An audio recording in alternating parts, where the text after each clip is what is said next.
ಇಡೀ ಒಂದು ಆರೋಗ್ಯ ಇಲಾಖೆಯ ಎಲ್ಲ ಯೋಜನೆಗಳು ಏನಿದೆ ಮತ್ತು ಆ ಕಾರ್ಯಕ್ರಮ ಯಾವ ರೀತಿ ಅನುಷ್ಠಾನ ಆಗ್ತದೆ ಮತ್ತು ಇದನ್ನು ಇನ್ನು ಮುಂದಕ್ಕೆ ಯಾವ ರೀತಿ ಉತ್ತಮವಾಗಿ ಅನುಷ್ಠಾನ ಮಾಡಬೇಕು, ಅದರ ಜೊತೆಯಲ್ಲಿ ಇವತ್ತು ಇದ್ದಂಥ ನಮ್ಮ ಸಮಸ್ಯೆಗಳೇನು, ಅದಕ್ಕೆ ಹೇಗೆ ಒಂದು ಪರಿಹಾರ ಕಾಣಬೇಕಂತೇಳಿ ನಾವೊಂದು ದೀರ್ಘವಾದ ಚಿಂತನೆಯ ಸಭೆ ಇವತ್ತು ನಡೆಸಿ ಮುಗಿಲಿಲ್ಲ, ಇನ್ನೂ ಕೂಡ ಕಂಟಿನ್ಯೂ ಆಗಲಿಕ್ಕೆ ಇದೆ.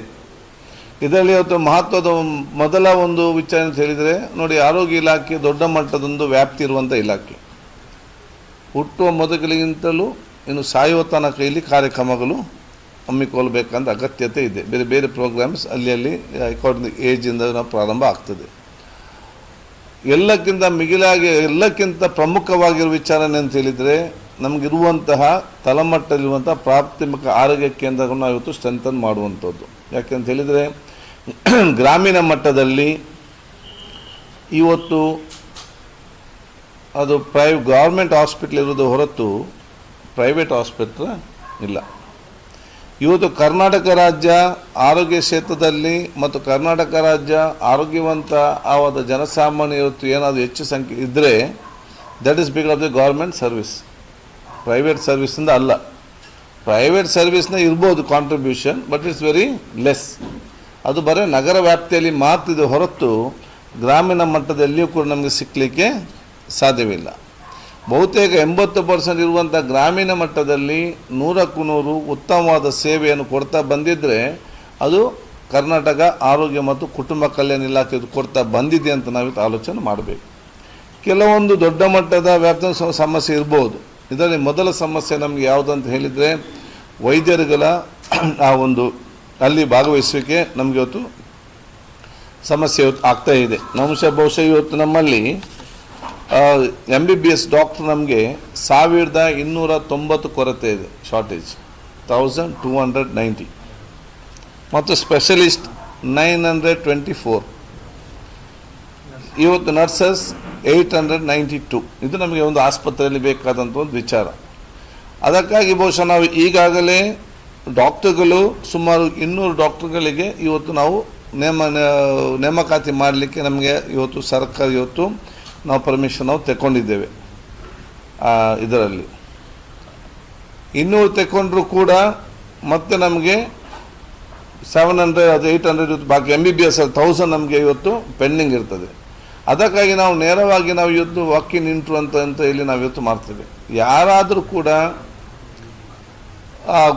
MBBS ಕಲ್ತಂಥವರು ನಮಗೆ ಇವತ್ತು ಗೌರ್ಮೆಂಟ್ ಸರ್ವಿಸಲ್ಲಿ ಸೇರಬೇಕೆಂಬ ಆ ಒಂದು ಇಚ್ಛೆ ಇದ್ದರೆ ಅವರು DHಗೆ ಒಂದು ಅರ್ಜಿ ಕೊಟ್ಟರೆ ಸಾಕು. ಅವ್ರು ಆ ಕಡೆ ಈ ಕಡೆ ಓಡಾಡುವಂಥ ವಿಚಾರ ಏನು ಬೇಡ. DHಗೆ ಒಂದು ಅರ್ಜಿ ಕೊಟ್ಟರೆ ಅದು MBBS ಇರಲಿ PG ಇರಲಿ, ವಿದಿನ್ 1 ವೀಕ್ ಆ DHO DC ಒಪ್ಪಿಗೆ ತಗೊಂಡು ಅವರಿಗೆ ಪ್ಲೇಸಲ್ಲಿ ಕೊಡಬೇಕು. ನಾವು MBBSಗೆ 60,000 ರೂಪಾಯಿ ಕೊಡ್ತಾ ಇದ್ದೇವೆ ವರ್ಷ. ಇವತ್ತು PG ಅವರಿಗೆ 1,10,000 10,000 ಇವತ್ತು ಸ್ಟಾರ್ಟಿಂಗ್ನಲ್ಲಿ ಇವತ್ತು ಕೊಡ್ತಾ ಇದ್ದೇವೆ. ಇಮ್ಮಿಡಿಯೇಟಾಗಿ 1 ವೀಕಲ್ಲಿ ಆರ್ಡ್ರು ಕೂಡ ಕೊಡ್ತೇವೆ. ಆದರೂ ಕೂಡ ಕೆಲವೊಂದು ಸಮಸ್ಯೆಗಳಿದೆ ಬರೋದು. ಯಾಕೆಂತ ಹೇಳಿದ್ರೆ ಯಾರೇ ಬರಬೇಕಾದ್ರೂ ಕೂಡ ಅವನಿಗೆ ಜಾಬ್ ಸೆಕ್ಯೂರಿಟಿ ಅಂತ ಬೇಕು. ನಾನು ಇಲ್ಲಿ ಸೇರಿದರೆ ನಾನು ಇಲ್ಲಿ ಇರ್ತೇನೆ ಅಥವಾ ನಾನು ಚೇಂಜ್ ಮಾಡ್ತಾರೆ ಅಂತ ಜಾಬ್ ಸೆಕ್ಯೂರಿಟಿ ಅಂತ ಬೇಕು.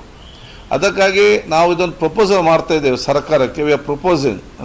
ನಾನು ಆರೋಗ್ಯ ಸಚಿವನಾಗಿದ್ದಾಗ ಮಾಡಿದ್ದೆ, ಮತ್ತು ಇಟ್ ವಾಸ್ ನಾಟ್ ದೇರ್, ಈಗ ಇಲ್ಲ. ಅದು ನಾನು ಪ್ರಪೋಸ್ ಮಾಡ್ತಾ ಇದ್ದೇನೆ. ಯಾರೆಲ್ಲ ಇವತ್ತು ಬಂದು ಕಾಂಟ್ರಾಕ್ಟ್ ಬೇಸಲ್ಲಿ ಸೇರ್ತಾರೆ ಅವರು 5 ವರ್ಷ ಚೆನ್ನಾಗಿ ಕೆಲಸ ಮಾಡಿಕೊಂಡು ಹೋದರೆ ಅವರ ಪರ್ಫಾರ್ಮೆನ್ಸ್ ನೋಡಿ we want to observe them to permanent ಜಾಬ್ಗೆ, ಅವರನ್ನು ಗೌರ್ಮೆಂಟ್ ಜಾಬ್ ಆಗಿ ಪರ್ಮನೆಂಟ್ ಮಾಡಲಿಕ್ಕೆ ನಾವು ಅಬ್ಸರ್ವ್ ಮಾಡಬೇಕಂತ ನಾವು ತೀರ್ಮಾನ ಮಾಡಿದ್ದೇವೆ. ಯಾಕಾಗ ಅವ್ರಿಗೆ ಒಂದು ಸೇಫ್ ಸೆಕ್ಯೂರಿಟಿ ಅಂತ ಕೊಟ್ಟರೆ they will come and join ಮಾಡಲಿಕ್ಕೆ ಅವರು ಆಸಕ್ತಿ ಹೊತ್ತು ವಹಿಸ್ತಾರೆ. ಎರಡನೇದೇನಂತ ಹೇಳಿದರೆ ಈ ಹಿಂದೆ ನಾವು ಇದ್ದ ಸಂದರ್ಭ ಗೌರ್ಮೆಂಟ್ ಸರ್ವಿಸ್ ಸೇರಿದವರು PG ಮಾಡಲಿಕ್ಕೆ ಅವಾಗ ಅವಕಾಶ ಇತ್ತು. ಇಷ್ಟು % of the students are allowed for PG. ಮತ್ತೊಮ್ಮೆ ಅದನ್ನು ಕ್ಯಾನ್ಸಲ್ ಮಾಡಿದರು ಮಧ್ಯದಲ್ಲಿ. ಈಗ ನಾವು ಮತ್ತೆ ಅವರಿಗೆ ನಮ್ಮ ಗೌರ್ಮೆಂಟ್ ಸರ್ವಿಸ್ ಯಾರು ಇವತ್ತು ಸೇರ್ತಾರೆ MBBS ಕಲಿತು ಬಂದವರು, ಅವರು 5 years ಅಂತ ಅಬ್ಸರ್ವ್ ಆದ ನಂತರ if they want to do PG ಮಾಡುವಂಥ ಅವಕಾಶ ಇದ್ದರೆ, ಅವ್ರಿಗೆ ಬೇಡಿಕೆ ಇದ್ದರೆ PG ಮಾಡಲಿಕ್ಕೆ ಕೂಡ ಅವಕಾಶ ಮಾಡಿ ಅವ್ರಿಗೆ ಕೊಡ್ತೇವೆ. ಯಾಕೆ ಪ್ರತಿಯೊಬ್ಬ MBBS ಅವನು ಕೂಡ ಅವನು ಕಲಿಯುವುದು MBBS ಅವನು PG ಮಾಡಬೇಕೆಂಬ ಉದ್ದೇಶದಿಂದ. ನೀವು ಇಲ್ಲಿ ಸೇರಿದ ನಂತರ ಅವನಿಗೆ PG ಮಾಡಲಿಕ್ಕೆ ಆಗೋದಿಲ್ಲ ಎಂಬ ಅವಕಾಶ ಇಲ್ಲ. ಎಲ್ಲರೂ ಮಾಡ್ತಂತ ಇರಲಿಲ್ಲ. ಅವಕಾಶ ಇಲ್ಲ ಅಂತ ಹೇಳಿದರೆ ಅಲ್ಲಿ ಆ ಮೈಂಡ್ ಸೆಟ್ ಬರೋದೇ ಇಲ್ಲ, ನಮಗೆ ಅವಕಾಶ ಇಲ್ಲ ಅಂತ ಹೇಳಿಕೊಂಡು. ಸೊ ಅದಕ್ಕೂ ಕೂಡ ನಾವು ಇವತ್ತು PG ಮಾಡುವಂಥ ಅವಕಾಶ ಆದೇಶ ಅಧಿಶ್ರೀಗದಲ್ಲಿ ಇವತ್ತು ಮಾಡುವಂಥದ್ದು. ಎರಡನೇದು, ಇವತ್ತು ನಗರ ಮಟ್ಟದಲ್ಲಿ ನಮಗೆ ಡಾಕ್ಟರ್ ಸಿಗ್ತಾರೆ. ಕುಗ್ರಾಮ, ಟ್ರೈಬಲ್ ಏರಿಯಾ ಮತ್ತು ಕೆಲವೊಂದು ಗುಡ್ಡಗಾಡು ಪ್ರದೇಶದಲ್ಲಿ ನಮಗೆ ವೈದ್ಯರ ಬಲ ಕೊರತೆ ಇದೆ. ಅದಕ್ಕಾಗಿ ನಾವು ಬಹುಶಃ ನಾವು ಚರ್ಚೆ ಮಾಡಿದ್ದೇವೆ, ಯಾವ ಒಂದು ನಮ್ಮ ಬಾರ್ಡರ್ ಏರಿಯಾ, ಒಂದು ಜಿಲ್ಲೆಯ ಬಾರ್ಡರ್ ಏರಿಯಾಗಳು, ಉದಾಹರಣೆಗೆ ಮಂಗಳೂರಿನ ಬಾರ್ಡರ್ ಯಾವುದು ಅಂತ ಬರ್ತದೆ, ಒಂದು ಚಾರ್ಮಾಡಿ ಘಾಟಿ ಅಂತ ಪ್ರದೇಶ ಬರ್ತದೆ. ಇನ್ನು ನಮಗೆ ಶಿರಾಡಿ ಘಾಟಿ, ಹಾಸನ ಜಿಲ್ಲೆಯ ಶಿರಾಡಿ ಘಾಟಿ ಅಂತ ಒಂದು ಪ್ರದೇಶ ಇವತ್ತು ಬರುವಂಥದ್ದು. ಇನ್ನೊಂದು ಈ ಕಡೆ ತೆಕೊಂಡ್ರೆ ಉಡುಪಿಯ ನಿಮ್ಮ ಆಗುಂಬೆ ಘಾಟಿ, ಈ ಒಂದು ಪ್ರದೇಶದಲ್ಲಿ ಎಲ್ಲವೂ ಕೂಡ ಕಾಡಿನ ಮಧ್ಯೆಯಲ್ಲಿ ಹೋಗಿ ಅಲ್ಲಿ ಕೆಲಸ ಮಾಡಲಿಕ್ಕೆ ಅಷ್ಟೊಂದು ಆಸಕ್ತಿ ಇರುವುದಿಲ್ಲ. ಎಲ್ಲ ನಗರ ಮಟ್ಟದಲ್ಲೇ ಇವತ್ತು ನೋಡ್ತಾರೆ. ಅದಕ್ಕೆ ಅಲ್ಲಿ ಕೆಲಸ ಮಾಡೋರು ಯಾರಾದರೂ ಇಚ್ಛಿಸಿದಲ್ಲಿ ಅವರಿಗೆ ನಾವು ಸುಮಾರು 15,000 ಏನಾದರೂ ಹೆಚ್ಚು ನಾವು ನಗರದಲ್ಲಿ ಕೊಡ್ತೇವೆ ಅದಕ್ಕಿಂತ ಸ್ವಲ್ಪ ಮಟ್ಟಿನ ಹೆಚ್ಚಿನ ವೇತನ ಫಿಕ್ಸ್ ಮಾಡಲಿಕ್ಕೆ ಕೂಡ ನಾವು ಇವತ್ತು ಮಾಡಿ ಅದಕ್ಕೆ ಕೂಡ ತೀರ್ಮಾನ ತಗೊಳ್ತೇವೆ. ಮತ್ತು ಯಾರು ರಿಟೈರ್ಡ್ ಆಗಿದ್ದಾರೆ 60 ಇಯರ್ಸಲ್ಲಿ ಇವತ್ತು ರಿಟೈರ್ಡ್ ಆಗ್ತಾ ಇದ್ದಾರೆ, retired doctors, if they are mentally and they are physically fit, ಇದರಲ್ಲಿ ಅವರನ್ನು ನಾವು ಮೊದಲ ಹಂತದಲ್ಲಿ 70 ವರ್ಷದ ತನಕ ನಾವೀಗ ತಗೊಳ್ಳಿಕ್ಕೆ ನಾವು ತಯಾರಿದ್ದೇವೆ. ಈಗ 60 ರಿಟೈರ್ಡ್ ಆಗಿರ್ತಾರೆ, ಅವರು ಒಂದೇ ಆ ಊರಲ್ಲಿ ಇರ್ತಾರೆ, ಅವ್ರಿಗೆ ಇಚ್ಛೆ ಇದೆ ನನ್ನ ಕೆಲಸ ಮಾಡಬೇಕಂತೇಳಿ. ನಮ್ಮ ಬರೀ ಒಂದು ಕಾನೂನಿಂದಾಗಿ ಅವರಿಗೆ ಅವಕಾಶ ಇವತ್ತು ಸಿಗ್ತಾ ಇರಲಿಲ್ಲ. ಸೊ ನಾವು ಅವರಿಗೆ ಕೂಡ ಆ ಒಂದು after retirement on contract base, if they mentally and physically fit, ಅವ್ರಿಗೆ ಕೂಡ ನಾವು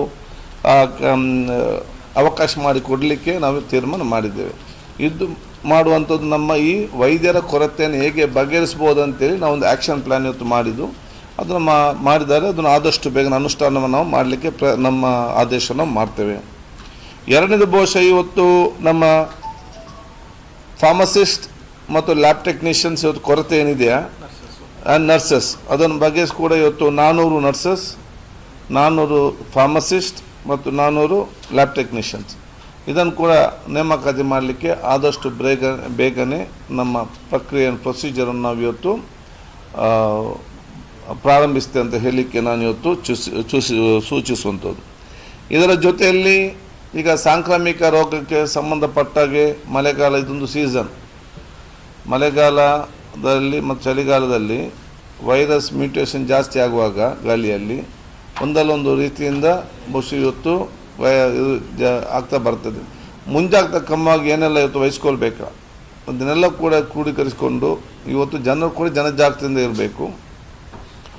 ಎರಡನೇದು, ಸ್ವಲ್ಪ ಮಟ್ಟಿನ ಜ್ವರ ಬಂದರೂ ಕೂಡ ತಕ್ಷಣ ಟೆಸ್ಟಿಗೆ ಒಳಪಡಬೇಕು. ಈಗ ಜನರು ಏನಾಗಿದೆ ಅಂತ ಹೇಳಿದರೆ ಅವ್ರದ್ದೇ ಒಂದು ಮದ್ದು, ಜ್ವರ ಬಂದಾಗ ಅದು ಆಗಿರಬೇಕು. ಇದು 3 ದಿವಸ 4 ದಿವಸ ನಂತರ ಜ್ವರ ಜಾಸ್ತಿ ಆದ ನಂತರ ಇವರು ಮತ್ತೆ ಹೋಗೋದು, ಆವಾಗ ಮತ್ತೆ ಒಂದೊಂದು ಪ್ರಾಬ್ಲಮ್ ಆಗ್ತದೆ ಇದರಲ್ಲಿ. ಅದಕ್ಕೆ ಜನರು ಕೂಡ ಸ್ವಯಂಪ್ರೇರಿತವಾಗಿದ್ದು ಆಲೋಚನೆ ಮಾಡಬೇಕು. This is a time of viral disease ಇವತ್ತು ಬರುವಂಥದ್ದು. So we have to very careful ಇದರಲ್ಲಿ. ಅದು ನೀರಿನಲ್ಲಿ ಕೂಡ ಬಿಸಿ ನೀರು ಮಾಡಿ ಇವತ್ತು ಕುಡಿಬೇಕು. ಇದು ಸಣ್ಣ ವಿಚಾರ ನೀವು ಇಲ್ಲ ಅಂತೇಳಿ ದೇ ಶುಡ್ ಅಂಡರ್ಸ್ಟ್ಯಾಂಡ್. ಸೊ ಆ ಒಂದು ಜನರಾಗಿ ಮೂಡಿಸುವಂಥ ಜೊತೆಯಲ್ಲಿ ಅದಕ್ಕೆ ಬೇಕಾಗುವಂಥ ಎಲ್ಲ ಪ್ರಿಕಾಷನರಿ ಮೆಷರ್ಸ್ ಅಲ್ಲಿ ನಮ್ಮ doctors, local body panchayat local body ಕೂತ್ಕೊಂಡು ಅಲ್ಲಿ ಫಾಗಿಂಗ್ ಮಾಡುವಂಥದ್ದು ಅಥವಾ ಅಲ್ಲಿ ಕ್ಲೆನ್ಲಿನೆಸ್ ಮಾಡುವಂಥದ್ದು. ಮತ್ತು ಯಾರಾದರೂ ಸಾಂಕ್ರಾಮಿಕ ರೋಗ ಬರುವಂಥ ಪರಿಸ್ಥಿತಿಯನ್ನು ಅವರ ಶಾಪ್ ಮುಂದೆ ಅಥವಾ ಅವರ ಮನೆ ಮುಂದೆ ಅಥವಾ ಅಲ್ಲಿ ಬಿಲ್ಡಿಂಗ್ ಮುಂದೆ ಏನಾದರೂ ಮಾಡಿದರೆ ನೀರು ಶೇಖರಣೆ ಆಗುವಂಥ ಇದರಲ್ಲಿ ಕಠಿಣವಾದ ಕ್ರಮವನ್ನು ತಗೊಳ್ಳಿಕ್ಕೆ ನಾವು ಈಗಾಗಲೇ ಸೂಚನೆ ಕೊಟ್ಟಿದ್ದೇವೆ. ಆ ಕಠಿಣ ಕ್ರಮವನ್ನು ಮಾತ್ರ ಲೋಕಲ್ ಬಾಡಿಯವರು ತಗೊಳ್ಬೇಕು. ಇದರಲ್ಲಿ ಅಲ್ಲಿಗೆ ಡೈರೆಕ್ಷನ್ ಕೊಡೋದು ಹೆಲ್ತ್ ಡಿಪಾರ್ಟ್ಮೆಂಟ್, ಅವರು ಅದನ್ನು ತಗೊಳ್ತಾರೆ.